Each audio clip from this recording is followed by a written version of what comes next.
আচ্ছা, বন্ধু এলো আমার দ্বারে। বন্ধু আয়সা বলতেছে, বন্ধু আজকে লো তো ঘোরাফেরা করি। আমি যেটা বললাম ঘোরাফেরা করবি, ভালো কথা। ঘোরাফেরা কোন জায়গায় করবি, কই যাইবি? তো অনেক জায়গায় তো গেলাম, লো আজকে ইটার ভাড়া থেকে বুঝে আসি। তা বন্ধুকে বললাম ইটা ভাড়া যাবে না, যে কাজ উপরে লইছে, কাজ তুই আজকে ঘুরতে যাবো। আচ্ছা ঠিক আছে চল। তো এই গেলাম, যাওয়ার পরে এইটা ভাড়া চললাম, গাড়ি বাইর করলাম, গাড়ি বাইর করে গেলাম। এইটা ভাড়াটা এসে দেখলাম মানে যে আগুন দিয়ে যে পুইরা দেয়, এই মালগুলো আজকে বাইর করতেছে। মানে প্রতিদিন জিজ্ঞাসা করলাম, প্রতিদিনই মাল বাইর করে। তো দেখলাম মনে হইলো দি একটা ভিডিও করি। হ্যাঁ, ভিডিওটা করলাম। তো এরা কাম দেখে বুঝলাম এরা কতটুকু কষ্ট যে করে, মানে বলে কি কমু। তা আমার সাথের বন্ধু আমাকে বলতেছে, বন্ধু দেখতো এরা চেহারা ছবি অবস্থা দেখতো। আজ কিরে ভাই কি দেব, এরা পরিশ্রম করে। এরা আজকে গরিব বলে আজকে এরা পরিশ্রম করে, উপার্জন করে।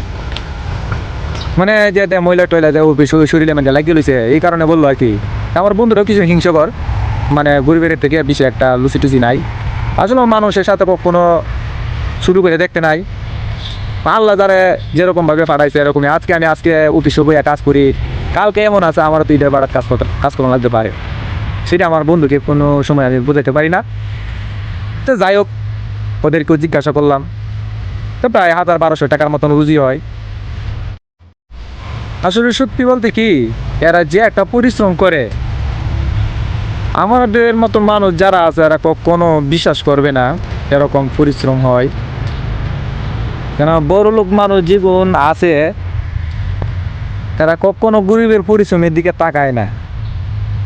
যদি গরিবের পরিশ্রমের উপর যদি একটু আংশিক সাধারণভাবে যদি মায়া একটু দেখাইতো, তাহলে গরিবের আজকে বাংলাদেশের মধ্যে এত পরিশ্রম হইতো না। বাংলাদেশের মধ্যে আছে যা যা স্বার্থ লইয়া, আমি বলতে কি সবাই যদি এদের পাশে যদি একটু থাকতাম তাহলে খুব মনের বুঝাইতে পারতাম। আসলে এরা যে একটা কষ্ট করে, মানে খুব মায়া হইলো। আচ্ছা ঠিক আছে, সবাই ভালো থাকবেন, সুস্থ থাকবেন।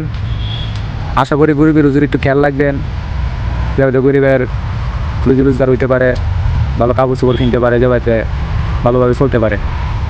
আশা করি সবাই হেল্প করবেন ওদেরকে। এদের কাছে যদি একটু হেল্প করি, এরা আর কিন্তু কিছুই চায় না। গরিবের এক কথা বলবেন, মনে আগে যে গরিবের যদি ভবিষ্যৎ একবার লাগে যায়, আর কোনো মুক্তি দিতে পারে।